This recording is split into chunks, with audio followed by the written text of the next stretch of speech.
Опозицијата мора да биде информирана и вклучена во процесот на преговори со Европската Унија. Потребна е поголема транспарентност во јавно достапните информации. Не е спомната ниту улогата на собранието во преговарачкиот процес.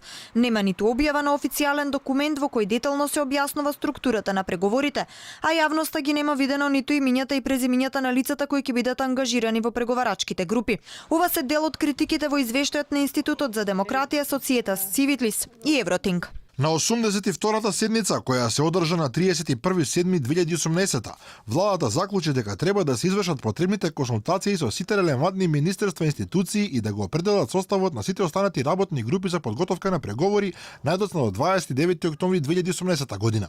До овој момент јавноста ги нема видено имињата и презимињата на лицата кои ќе бидат ангажирани во преговарачките групи. Извештајот критикува и тоа што во јавно достапните информации на владата, како и во предложениот концепт, не е спомната нигде ниту улогата на собранието во пристапните преговори, кој треба да биде еден од клучните играчи во преговорите. Потребно е преговарачките позиции да имаат широка поддршка и оддржливост независно од политичко-партиските констелации.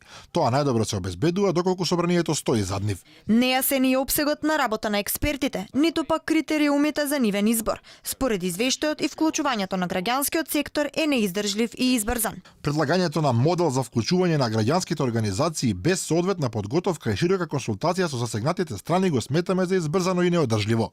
Дополнително на посебен јавен настан, владата најави дека по еден представник на граѓанските организации ќе биде вклучен во секоја од преговарачките групи, без притоа да објасни како ќе се операционализира оваа нејзина најава. Во јавноста засега целиот процес јасно е само дека е скап, комплексен и целосно неизвесен, иако изминатите месеци се представува како транспарентен и лесно достапен. Единствено што се знае дека вице-премиерот Бујар Османи е политичкиот преговарач на чело на државната делегација на Македонија, додека во делегацијата како главен технички преговарач е Бојан Маричик. Во меѓувреме владата до јуни треба да испорача квалитетни реформи за да има позитивен извештај на Европската комисија за отпочнување на преговори.